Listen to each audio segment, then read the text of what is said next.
Tome cuidado, não brinque com fogo. A luxúria, a fornicação e o adultério são armadilhas disfarçadas de prazer e liberdade, mas que carregam consequências devastadoras. Muitos se deixam seduzir por suas promessas, ignorando os sinais de alerta até que o dano já foi feito. Neste vídeo, vamos desmascarar essas ilusões, entender suas origens e, o mais importante, descobrir como escapar dessas ciladas antes que seja tarde demais. A verdade pode salvar sua vida e sua alma. A isca perfeita, a sedução da luxúria. A luxúria é uma armadilha cuidadosamente disfarçada. No início, ela se apresenta como algo natural, quase inofensivo, mas logo revela sua verdadeira face, um desejo insaciável que destrói tudo ao seu redor. Jesus foi direto em Mateus 5:28. Qualquer que olhar para uma mulher com intenção impura, no coração já cometeu adultério com ela. Com essas palavras, ele deixou claro que a luxúria não começa com ações físicas, mas no coração, no campo invisível dos pensamentos e intenções. A cultura moderna potencializa esse problema, transformando o desejo em mercadoria. Redes sociais, propaganda e entretenimento trabalham juntos para explorar a fragilidade humana diante do apelo visual e emocional. Vivemos cercados de estímulos que nos convidam a satisfazer nossos instintos mais baixos, enquanto ignoramos as consequências. A mensagem implícita é simples: siga seus desejos, eles sabem o que é melhor para você. Mas será que realmente sabem? A luxúria promete liberdade, mas entrega escravidão. O desejo nunca é saciado. É como tentar apagar a sede com água salgada.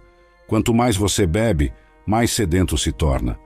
Romanos 1:24 descreve como Deus entrega os homens a esses desejos pecaminosos, quando escolhem seguir seus próprios caminhos. Esse abandono é a consequência de uma escolha contínua de ignorar os limites estabelecidos por Deus, preferindo uma autonomia ilusória que resulta em caos. Esse ciclo é devastador, não apenas espiritualmente, mas também emocional e relacionalmente. Um exemplo comum é o da pessoa que se deixa consumir por conteúdos sexualizados na internet. O que começa como uma curiosidade ou um entretenimento aparentemente inofensivo, rapidamente se transforma em um hábito. O hábito, por sua vez, se transforma em dependência. Essa dependência não apenas distorce a forma como a pessoa vê os outros, mas também como vê a si mesma. Ela deixa de enxergar os outros como seres criados à imagem de Deus e passa a tratá-los como objetos. Para os solteiros, a luxúria pode ser um obstáculo gigantesco para relacionamentos saudáveis. Ela cria expectativas irreais, estabelecendo padrões de perfeição que ninguém pode alcançar. O resultado é um ciclo de insatisfação. A pessoa procura aquilo que nunca encontrará, sentindo-se constantemente frustrada e vazia. Para os casados, o impacto pode ser ainda mais destrutivo. A luxúria rouba a intimidade e mina a confiança, afastando cônjuges e plantando sementes de isolamento emocional. A Bíblia é repleta de avisos sobre o perigo de brincar com fogo nesse aspecto. Provérbios 6:27-28 pergunta: poderá alguém tomar fogo em seu seio, sem que suas vestes se queimem? Ou andará alguém sobre brasas, sem que se queimem os seus pés? O contexto é claro. Ao permitir que o desejo fora de controle tome conta, você inevitavelmente sofrerá as consequências. Na história bíblica, Davi é um exemplo poderoso do efeito devastador da luxúria. Ele, que era um homem segundo o coração de Deus, sucumbiu ao desejo ao observar Batseba. O que começou com um olhar inocente, rapidamente se transformou em pecado. Davi não apenas adulterou, mas também manipulou e assassinou para encobrir seu erro. Esse único momento de fraqueza teve repercussões que ecoaram por gerações, trazendo dor à sua família e ao seu reino. Assim como Davi, muitos ignoram os sinais de alerta, acreditando que têm o controle sobre seus desejos. Eles racionalizam suas ações. É só um pensamento. Não estou machucando ninguém. Eu sei até onde posso ir. Mas a realidade é que a luxúria é insidiosa, sempre pronta para se intensificar. Uma pequena concessão hoje leva a um passo maior amanhã, até que o ponto de retorno pareça inatingível. O impacto da luxúria vai além do indivíduo. Em um mundo onde ela é amplamente aceita e até promovida, sua influência se espalha para a sociedade como um todo. A hipersexualização contribui para a objetificação das pessoas, o enfraquecimento dos laços familiares e a perpetuação de ciclos de dor e vazio emocional. O que torna a luxúria especialmente perigosa é sua capacidade de enganar. Ela não se apresenta como uma ameaça, mas como uma solução, um alívio momentâneo para o estresse, uma fuga da solidão, uma compensação por frustrações diárias. Entretanto, o preço desse alívio é muito alto. Assim como uma chama que começa pequena, mas rapidamente se transforma em incêndio, a luxúria consome tudo o que encontra pelo caminho, deixando destruição em seu rastro. Ao final, a promessa da luxúria se revela uma mentira. O prazer que ela oferece é temporário, mas o dano que causa é duradouro. Sua força está em sua sutileza. Ela seduz, ilude e, antes que você perceba, controla. Se este tema te fez refletir, curta o vídeo, inscreva-se no canal, compartilhe com alguém que precisa ouvir isso e comente: como a luxúria pode afetar a vida espiritual? Quero saber sua opinião. O custo oculto da fornicação. A fornicação é frequentemente apresentada como algo comum, aceitável e até esperado em nossos dias. Muitos veem como um sinal de liberdade ou maturidade, uma escolha pessoal sem maiores implicações. Porém, por trás dessa aparência trivial, há um custo oculto que poucos reconhecem até ser tarde demais. Na Bíblia, a fornicação é mais do que um ato físico. É uma violação da santidade do corpo, que deveria ser templo do Espírito Santo. 1 Coríntios 6, 19, 29 e 20. No entanto, o mundo moderno redefine constantemente os limites. Relações fora do casamento são promovidas como normais e desejáveis, especialmente em filmes, séries e músicas populares. Para os mais jovens, essa mensagem é particularmente influente, moldando suas percepções sobre intimidade. O resultado é uma geração que valoriza mais o prazer imediato do que os compromissos profundos, sem perceber as consequências emocionais e espirituais de suas escolhas. A fornicação não é apenas um desafio moral, é um desafio relacional. Muitas pessoas entram em relacionamentos baseados no físico e descobrem, tarde demais, que falta uma fundação sólida para sustentar a conexão. A intimidade sexual, projetada para ser uma expressão de aliança dentro do casamento, é banalizada e tratada como um meio de entretenimento ou validação pessoal. Essa desconexão gera dor e frustração.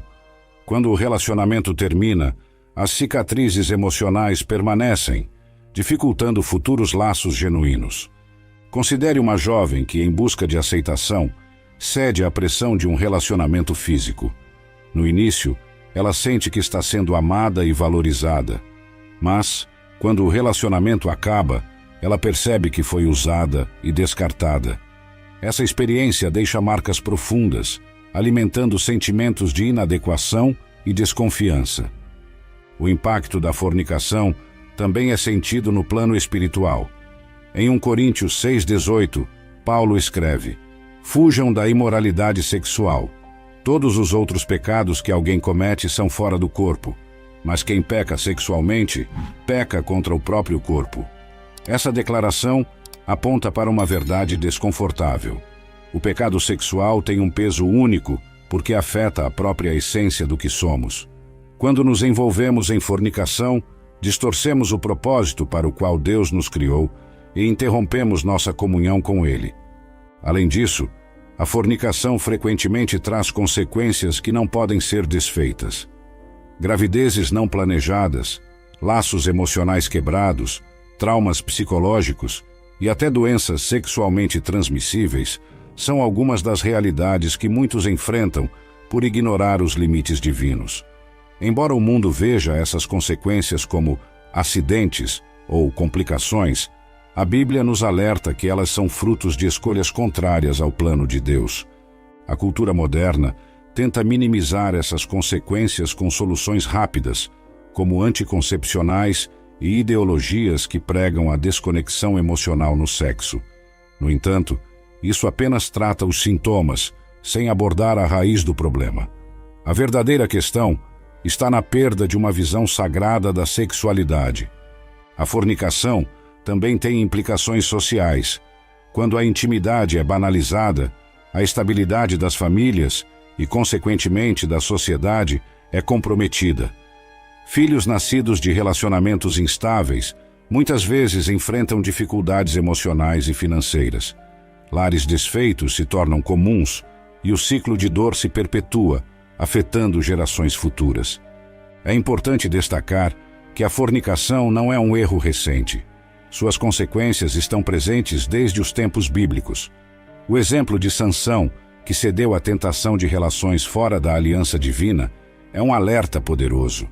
Sua fraqueza por Dalila o levou a perder não apenas sua força, mas também sua conexão com Deus, mostrando como escolhas erradas no campo sexual podem desviar até os mais fortes de seus propósitos. Além das consequências visíveis, há um peso invisível que a fornicação carrega. Esse peso é o sentimento de vazio que muitos experimentam depois de ceder ao desejo. O que parecia trazer satisfação momentânea deixa apenas um rastro de culpa, vergonha e insatisfação. É um lembrete constante de que a verdadeira plenitude não pode ser encontrada fora do plano de Deus. O mundo pode tentar justificar a fornicação, chamando-a de liberdade ou expressão pessoal, mas a realidade é outra. É uma porta que se abre para um ciclo de dor, perda e separação de Deus. Como o fogo que consome sem discriminação, a fornicação deixa marcas profundas em todos os aspectos da vida. Quando seguimos os desejos da carne, ignoramos as consequências que inevitavelmente virão. Como Gálatas 6:7 adverte, não se deixem enganar, de Deus não se zomba, pois o que o homem semear, isso também colherá. O custo da fornicação pode não ser imediato, mas ele sempre chega, cobrando um preço alto demais para ser ignorado. Adultério, o pecado que rouba tudo. O adultério é uma das transgressões mais destrutivas e dolorosas que podem ocorrer dentro de um relacionamento. Ele é, por natureza, uma traição dupla. Rompe os votos feitos entre cônjuges e fere profundamente o vínculo de confiança estabelecido sob o olhar de Deus. Ao longo das Escrituras, o adultério é tratado não apenas como um pecado contra outra pessoa, mas como uma afronta direta a Deus, pois a aliança matrimonial é reflexo da união sagrada entre Cristo e a Igreja. Efésios 5:30 e 1-32. O perigo do adultério está em sua sutileza. Ele raramente começa com uma decisão abrupta de trair, mas sim com pequenos deslizes, um olhar demorado, uma conversa íntima fora de contexto, uma amizade que ultrapassa os limites saudáveis. Jesus, em Mateus 5:28, destacou que o adultério já ocorre no coração antes de qualquer ato físico. Qualquer que olhar para uma mulher com intenção impura, no coração já cometeu adultério com ela. Isso mostra como esse pecado é sorrateiro, se infiltrando nos pensamentos e emoções até se transformar em ação. Na sociedade atual, o adultério é frequentemente tratado com certa normalidade, até glamourizado em filmes, séries e músicas. Ele é visto como uma aventura ou um escape de um relacionamento que se tornou monótono. Essa visão distorcida ignora as consequências devastadoras que acompanham o ato. Famílias são destruídas, filhos sofrem, e o impacto emocional e espiritual reverbera por anos. A história bíblica de Davi e Batseba ilustra essas consequências de maneira dramática. Davi, rei de Israel, viu Batseba banhando-se e, dominado pela luxúria, cometeu adultério com ela. Esse ato levou a uma série de pecados adicionais, incluindo a manipulação e o assassinato do marido dela, Urias, para encobrir o erro, 2 Samuel 11. O resultado foi uma cadeia de tragédias em sua família, incluindo a morte de seu filho. Esse relato é um lembrete poderoso de que o adultério nunca ocorre isoladamente. Ele traz uma cascata de destruição. No âmbito emocional, o adultério é um golpe quase impossível de superar para muitos. Ele rompe a confiança, que é o alicerce de qualquer relacionamento saudável. A pessoa traída muitas vezes enfrenta sentimentos de inadequação, raiva e profunda tristeza. A pessoa que comete o adultério, por outro lado, carrega a culpa e o peso de suas escolhas, mesmo que tente justificá-las. O adultério também tem um impacto espiritual devastador. Ele afasta a pessoa de Deus, criando uma barreira entre o pecador e o Criador. Em Provérbios 6:32 está escrito: aquele que comete adultério não tem juízo. Todo aquele que assim procede a si mesmo se destrói. Essa destruição não é apenas no plano físico ou emocional, mas na alma, que se distancia da comunhão com Deus. Além disso, o adultério abre portas para problemas sociais amplificados. Filhos criados em lares onde a infidelidade ocorreu frequentemente desenvolvem traumas relacionados à confiança e ao amor. Muitas vezes, esses padrões são repetidos em suas próprias vidas, perpetuando ciclos de dor e disfunção. Os avanços tecnológicos tornaram o adultério ainda mais fácil de ser cometido, mas também mais devastador. Aplicativos de mensagem, redes sociais e plataformas de encontros criaram uma falsa sensação de anonimato. A traição emocional, que muitas vezes precede o ato físico, agora acontece em escala global. Uma conversa privada em um chat, um curtir em uma foto ou uma troca de mensagens que ultrapassa os limites da amizade podem ser o ponto de partida para algo muito maior. Um exemplo comum é o de casais que começam a se distanciar emocionalmente. Em vez de buscar ajuda e resolver os problemas dentro do casamento, uma das partes procura conforto e validação em outro lugar. O que começa como um desabafo inocente, rapidamente se transforma em um envolvimento emocional. E quando essa linha é cruzada, o caminho de volta é difícil e muitas vezes doloroso. O adultério também é um pecado que se retroalimenta. Ele começa com a insatisfação e a busca por algo fora do casamento, mas nunca entrega o que promete. O prazer ou emoção que o ato oferece é temporário, enquanto as consequências são duradouras. O apóstolo Paulo, em Romanos 6:21, pergunta: que fruto vocês colheram das coisas das quais agora se envergonham? Pois o fim delas é morte. Essas palavras ecoam a realidade sombria do adultério. Ele nunca traz vida, apenas destruição.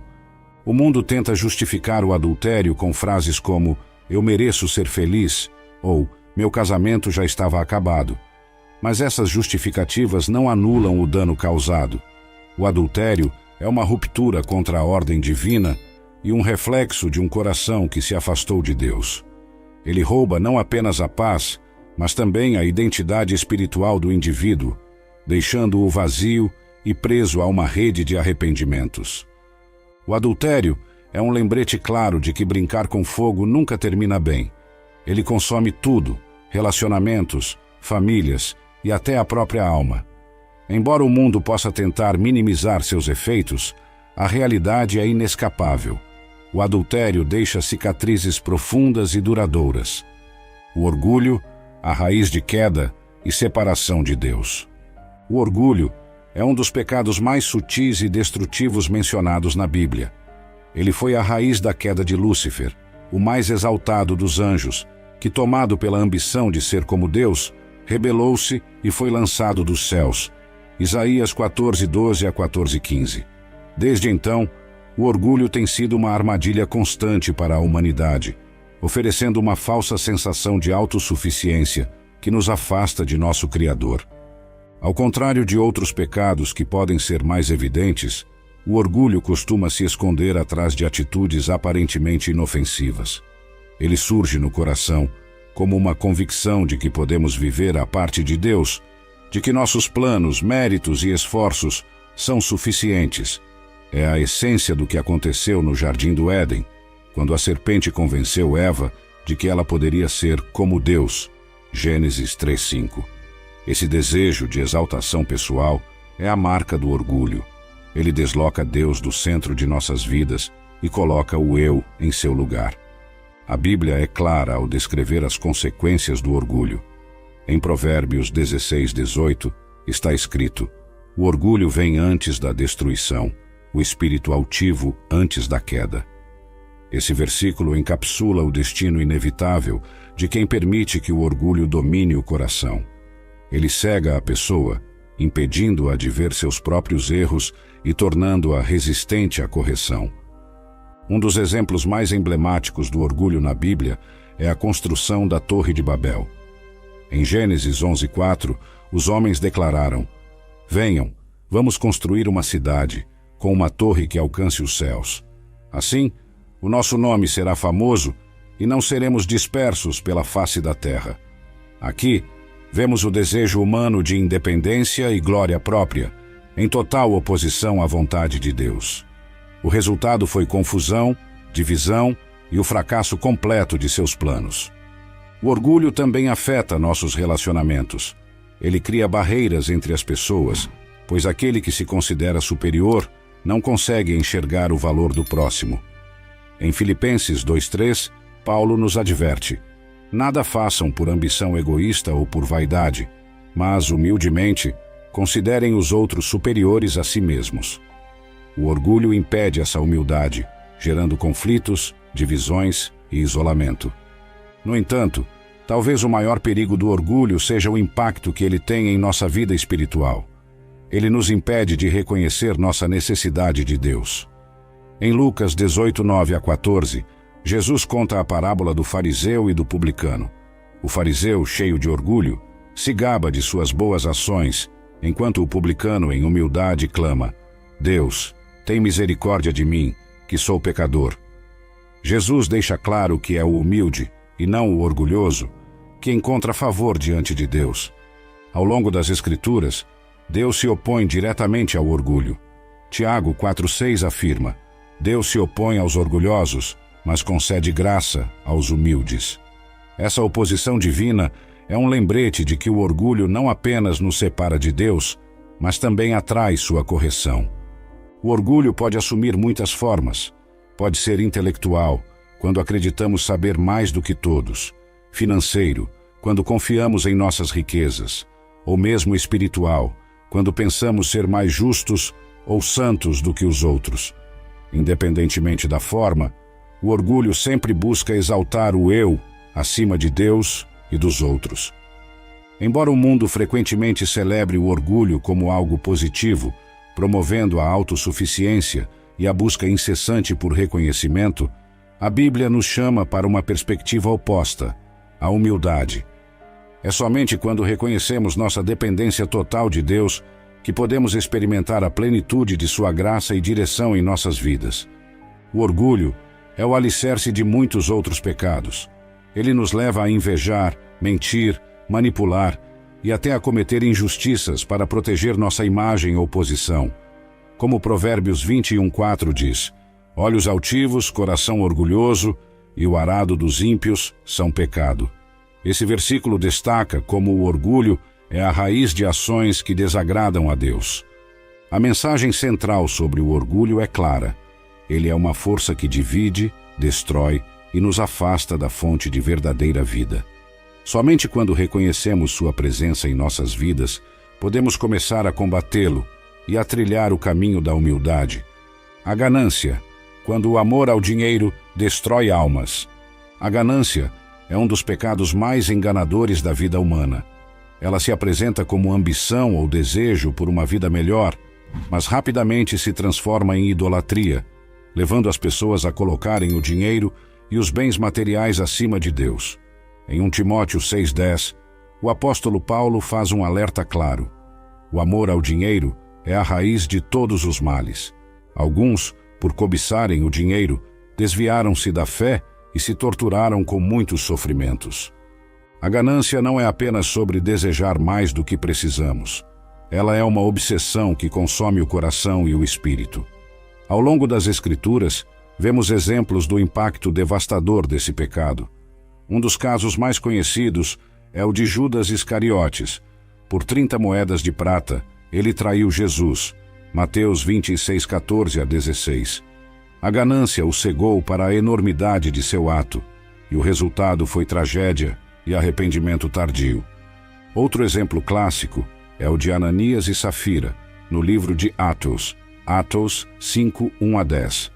Eles venderam uma propriedade e mentiram sobre o valor doado à igreja, movidos pelo desejo de aparentar generosidade enquanto retinham parte do dinheiro para si mesmos.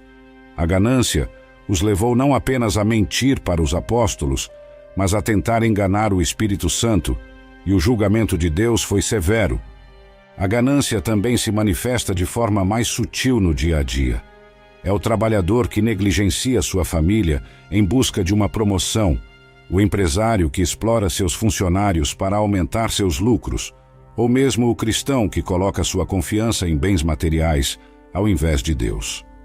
Em Lucas 12:15, Jesus advertiu: cuidado, fiquem de sobreaviso contra todo tipo de ganância. A vida de um homem não consiste na quantidade de seus bens. A ganância é particularmente perigosa porque muitas vezes é confundida com virtude. O mundo valoriza aqueles que acumulam riqueza e poder, considerando-os bem-sucedidos e dignos de admiração. Essa mentalidade pode facilmente se infiltrar na vida cristã, levando os crentes a medir seu valor pela quantidade de bens que possuem ou pela posição que ocupam na sociedade. Contudo, a Bíblia nos ensina que a verdadeira riqueza não está no que possuímos, mas no que compartilhamos e no tesouro que acumulamos no céu. Jesus, em Mateus 6:19 a 21, exorta: não acumulem para vocês tesouros na terra, onde a traça e a ferrugem destroem, e onde os ladrões arrombam e furtam, mas acumulem para vocês tesouros no céu, pois onde estiver o seu tesouro, aí também estará o seu coração. A ganância não apenas afeta o indivíduo, mas também tem um impacto social. Ela perpetua a desigualdade, a corrupção e a exploração. Na busca incessante por mais, pessoas gananciosas frequentemente ignoram os princípios de justiça e amor ao próximo. Em Isaías 10, 1 a 2, Deus condena aqueles que, por ganância, criam leis injustas para oprimir os pobres e explorar os necessitados. Além disso, a ganância é um obstáculo direto à nossa relação com Deus. Em Mateus 19, 16 a 24, o jovem rico se aproxima de Jesus, perguntando o que deve fazer para herdar a vida eterna. Quando Jesus o instrui a vender tudo o que tem e dar aos pobres, ele se afasta triste, pois seus bens eram muitos. Essa história ilustra como o apego aos bens materiais pode nos impedir de seguir plenamente a Cristo. A ganância é um pecado que promete satisfação, mas entrega insatisfação contínua. Assim como a luxúria nunca sacia, a ganância também não tem fim. Quem é consumido por ela sempre quer mais, e esse desejo interminável rouba a paz, destrói relacionamentos e obscurece a visão espiritual. A ganância nos leva a esquecer de nossa verdadeira missão na terra. Fomos chamados para amar a Deus e ao próximo, mas a ganância distorce essas prioridades, fazendo-nos colocar nossos interesses acima de tudo. Ela alimenta a idolatria, pois transforma o dinheiro em um Deus que buscamos com todas as nossas forças. A mensagem da Bíblia é clara. A ganância é um caminho que leva à destruição, tanto para o indivíduo quanto para a sociedade. Como o salmista declara em Salmos 49, 16 a 17, não se aborreça quando alguém se enriquece e aumenta o luxo de sua casa, pois nada levará consigo quando morrer. Não descerá com ele o seu esplendor. Essa verdade nos lembra que tudo o que acumulamos aqui na terra é temporário e sem valor diante da eternidade. A inveja, o veneno da insatisfação. A inveja é um dos pecados mais corrosivos para a alma humana. Ao contrário de outros pecados que frequentemente estão associados a ações visíveis, a inveja age no íntimo, corroendo o coração e distorcendo a percepção da realidade. A Bíblia deixa claro o impacto devastador desse pecado, pois onde há inveja e ambição egoísta, aí há confusão e toda espécie de males. Tiago 3,16. A essência da inveja está no desejo de possuir o que pertence a outra pessoa, seja material, emocional ou espiritual. Não é apenas o desejo de ter algo, mas a insatisfação com o que Deus já nos deu e a incapacidade de alegrar-se pelo sucesso ou bênçãos de outra pessoa. Ela cria um espírito de competição onde deveria haver unidade e semeia divisão onde deveria haver amor. O exemplo mais antigo da inveja está em Caim e Abel, em Gênesis 4. Caim, tomado pela inveja da aceitação de Deus à oferta de Abel, escolheu a violência como resposta. A inveja não apenas obscureceu sua visão de si mesmo e de Deus, mas o levou a cometer o primeiro homicídio registrado na história bíblica.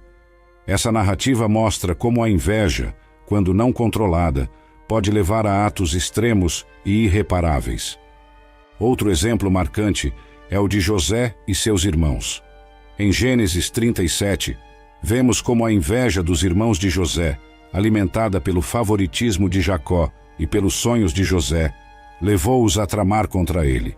Eles o venderam como escravo, causando anos de sofrimento tanto para José quanto para sua família. O pecado da inveja, nesse caso, gerou uma cadeia de eventos que só foi resolvida através do perdão e da intervenção divina. A inveja também se manifesta na esfera espiritual. Muitas vezes, ela surge quando comparamos nossas bênçãos espirituais, dons ou ministérios com os de outras pessoas. Em Números 12, Miriam e Arão sentiram inveja de Moisés por sua liderança e proximidade com Deus, questionando: será que o Senhor tem falado apenas por meio de Moisés? Não tem falado também por meio de nós? Números 12, 2. Essa atitude os colocou em oposição a Deus, que corrigiu severamente sua atitude. No entanto, a inveja não é apenas um pecado contra os outros, é uma acusação contra Deus. Quando invejamos, essencialmente estamos dizendo que Deus não foi justo ou generoso o suficiente conosco. É como se questionássemos sua soberania e sabedoria na distribuição de suas bênçãos. Essa mentalidade nos afasta de um relacionamento íntimo com Ele e nos impede de reconhecer as bênçãos que já temos. A inveja também tem um impacto emocional significativo. Ela gera amargura, insatisfação e ressentimento, envenenando nossos pensamentos e nos impedindo de experimentar alegria genuína. Em vez de celebrar as conquistas alheias, ficamos presos em um ciclo de comparação e descontentamento. Essa atitude não apenas prejudica a nossa saúde mental, mas também destrói nossos relacionamentos. A inveja frequentemente se esconde em pequenas atitudes. Pode se manifestar em um comentário sarcástico sobre o sucesso de alguém, em um sentimento de tristeza ao ver alguém prosperar, ou mesmo em uma recusa de reconhecer as qualidades ou realizações dos outros. Esses pequenos atos, quando ignorados, alimentam uma mentalidade de constante competição e divisão. No contexto da vida cristã, a inveja é especialmente perigosa porque vai contra os princípios fundamentais de amor e unidade. Em 1 Coríntios 13:4, Paulo descreve o amor como algo que não inveja, não se vangloria, não se orgulha. A inveja, portanto, é o oposto do amor e impede que cumpramos o mandamento de amar o próximo como a nós mesmos. A sociedade moderna também alimenta a inveja de maneiras sutis e poderosas. As redes sociais, por exemplo, criam uma plataforma perfeita para a comparação constante. Vemos os momentos felizes, as conquistas e os bens materiais dos outros, mas raramente conhecemos as lutas e desafios que estão por trás das aparências. Isso nos leva a idealizar a vida alheia e desvalorizar a nossa própria. A inveja também causa danos sociais. Ela é a raiz de muitos conflitos, rivalidades e divisões em comunidades, famílias e igrejas. Em vez de colaborar e crescer juntos, as pessoas são levadas a competir umas com as outras, prejudicando o testemunho cristão e a harmonia que Deus deseja para seu povo. No plano espiritual, a inveja é uma barreira para o crescimento. Ela impede a gratidão, que é fundamental para uma vida cheia do Espírito Santo. Como o salmista escreveu em Salmos 104, devemos entrar na presença de Deus com ações de graças e com cânticos de louvor. Mas a inveja sufoca a gratidão, substituindo-a por ressentimento. A Bíblia deixa claro que a inveja nunca leva a bons resultados. Em Provérbios 14:30 está escrito: "O coração em paz dá vida ao corpo, mas a inveja apodrece os ossos." Essa verdade se reflete tanto no aspecto físico quanto no espiritual, pois a inveja consome a pessoa por dentro, deixando-a desmotivada e espiritualmente seca. A falsidade, o perigo da língua enganosa. A falsidade é um dos pecados mais prejudiciais e amplamente condenados nas Escrituras. Ela se manifesta por meio de mentiras, manipulação, engano e fofoca, afetando profundamente os relacionamentos humanos e a nossa comunhão com Deus. Em Provérbios 12:22 está escrito: "O Senhor detesta os lábios mentirosos, mas se deleita com os que falam a verdade." Este versículo revela não apenas a gravidade do pecado da falsidade, mas também o valor que Deus atribui à integridade e à honestidade. A língua é uma das armas mais poderosas que possuímos. Com ela, podemos construir ou destruir, edificar ou devastar. Tiago 3:6 compara a língua a um fogo, dizendo que ela corrompe o corpo, incendeia todo o curso de uma vida, sendo ela mesma incendiada pelo inferno. Essa analogia ressalta como palavras mentirosas ou enganosas podem causar danos incalculáveis, espalhando discórdia e destruindo reputações. A falsidade não é apenas um pecado contra os outros, mas também contra Deus. Em Atos 5, vemos o exemplo de Ananias e Safira, que mentiram ao Espírito Santo sobre o valor da venda de sua propriedade. Embora tenham tentado enganar os apóstolos, foi a Deus que eles realmente ofenderam, e o julgamento foi severo. Essa história nos lembra que toda falsidade é, em última análise, uma afronta à verdade divina. A mentira tem muitas formas e objetivos. Pode ser usada para obter vantagem, evitar consequências, manipular situações ou até mesmo por insegurança. No entanto, independentemente de sua intenção, a mentira sempre semeia destruição. Em Provérbios 19:5 está escrito: "A testemunha falsa não ficará sem castigo, e aquele que despeja mentiras não escapará." A justiça divina garante que nenhuma falsidade ficará impune, mesmo que aparentemente passe despercebida aos olhos humanos. A falsidade também é a base para outro pecado perigoso, a fofoca. A Bíblia frequentemente alerta contra o hábito de espalhar informações falsas ou prejudiciais sobre outras pessoas. Em Provérbios 16:28 lemos: "O homem perverso espalha contendas, e o difamador separa os maiores amigos." A fofoca destrói laços de confiança, cria divisões e pode levar a consequências devastadoras para as pessoas envolvidas. Além disso, a falsidade compromete o testemunho cristão. Como seguidores de Cristo, somos chamados a refletir a verdade em tudo o que fazemos. Jesus declarou: "Eu sou o caminho, a verdade e a vida." João 14:6. Viver de maneira enganosa contradiz diretamente esse chamado e enfraquece nossa credibilidade como embaixadores de Cristo no mundo. No plano emocional, a falsidade traz um peso que não pode ser ignorado. Manter uma mentira exige esforço, ansiedade e um constante estado de alerta para evitar ser descoberto. Esse fardo afeta a saúde mental e espiritual, criando uma barreira entre o mentiroso e Deus. Como Salmos 34:13 aconselha: "Guarde a sua língua do mal e os seus lábios da falsidade." A falsidade também tem implicações profundas no ambiente comunitário. Em igrejas, lares e locais de trabalho, ela mina a confiança e destrói a unidade. Uma mentira pode parecer pequena, mas seu impacto pode se espalhar como um incêndio descontrolado, causando divisões que levam anos para serem reparadas. No entanto, a falsidade não se limita à palavra falada. Ela também pode ser encontrada em ações e atitudes. Fingir ser algo que não somos, exagerar conquistas ou esconder erros também são formas de engano. Essa hipocrisia é condenada por Jesus em Mateus 23, onde ele critica os fariseus por sua aparência de santidade, enquanto seus corações estavam distantes de Deus. O mundo moderno intensificou a prevalência da falsidade. Nas redes sociais, muitos apresentam uma versão idealizada de si mesmos, escondendo fraquezas e falhas. Essa prática não apenas alimenta a própria insegurança, mas também cria um ambiente onde a comparação e o engano prosperam. A falsidade também se infiltra em nossos relacionamentos com Deus.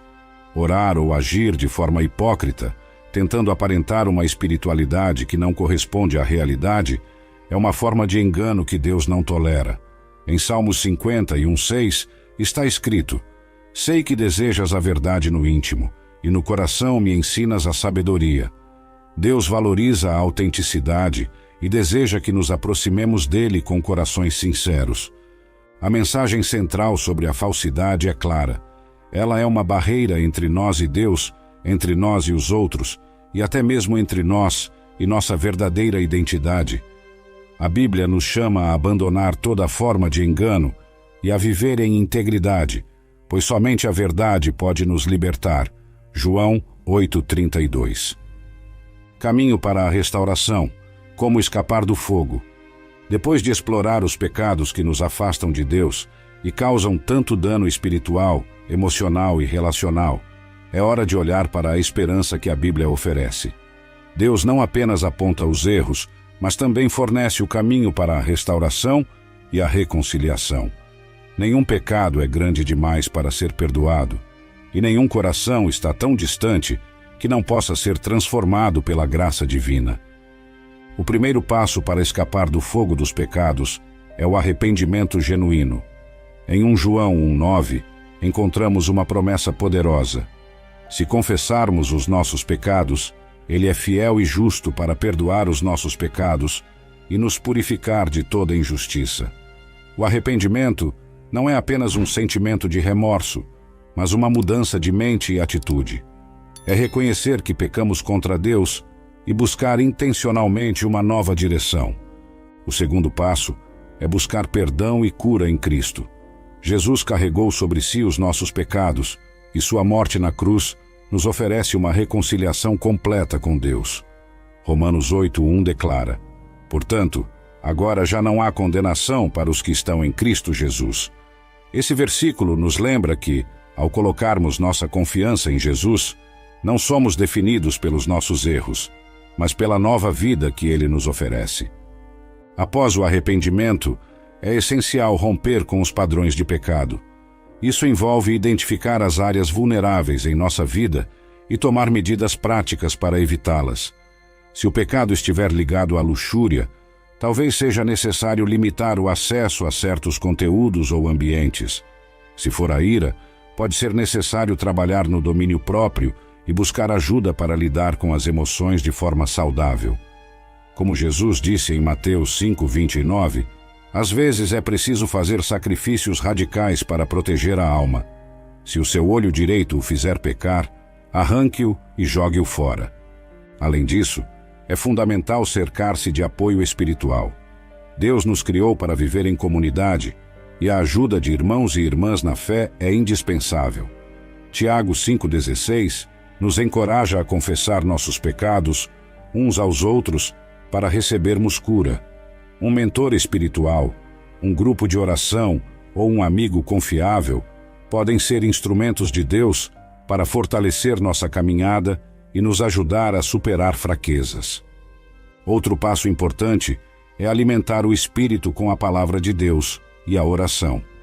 Salmos 119:11 diz: Guardei a tua palavra no meu coração para não pecar contra ti. Quanto mais nos aprofundamos nas Escrituras e na comunhão com Deus, mais fortalecidos nos tornamos contra as tentações. A oração é nossa linha direta com Deus, e através dela encontramos direção, conforto e força. Finalmente, o passo mais transformador é abraçar a nova identidade em Cristo. Segundo 2 Coríntios 5:17, se alguém está em Cristo, é nova criação. As coisas antigas já passaram, eis que surgiram coisas novas. Ao aceitar essa verdade, não apenas deixamos para trás os pecados, mas também caminhamos em vitória, vivendo como filhos e filhas de Deus, capacitados pelo Espírito Santo. Restauração não significa perfeição instantânea, mas um processo contínuo de crescimento. Mesmo quando falhamos, Deus está pronto para nos levantar. A chave é permanecer firmes, buscando a Ele diariamente, confiando em sua graça e vivendo com propósito.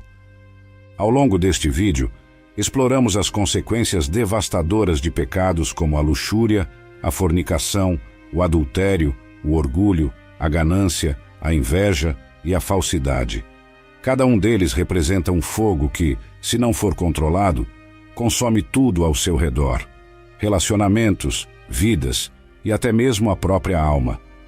Mas, por mais sombrias que sejam as consequências do pecado, a luz da graça de Deus brilha ainda mais intensamente. Deus não deseja que sejamos consumidos por essas chamas. Ele oferece restauração, cura e um novo começo para todos que se voltam para Ele. Como Jeremias 29:11 nos lembra: porque eu sei os planos que tenho para vocês, diz o Senhor, planos de fazê-los prosperar e não de causar dano, planos de dar-lhes esperança e um futuro. O caminho para escapar do fogo começa com humildade, reconhecer que precisamos de Deus para nos salvar de nós mesmos. É um convite para deixar o peso do pecado e abraçar a liberdade que somente Cristo pode oferecer. É também um chamado à vigilância, para que não caiamos novamente nas mesmas armadilhas. Se você sente que está preso em algum desses pecados, saiba que não está sozinho. Deus está pronto para ajudá-lo a sair desse ciclo e conduzi-lo a uma vida de propósito, paz e plenitude. Volte-se para Ele hoje, entregue seus fardos e permita que Ele transforme sua vida de dentro para fora. E se esta mensagem tocou o seu coração, compartilhe com outras pessoas que podem estar precisando ouvir isso.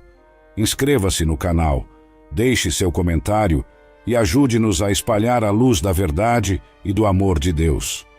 Que Deus abençoe você abundantemente e que juntos possamos continuar caminhando na direção dele.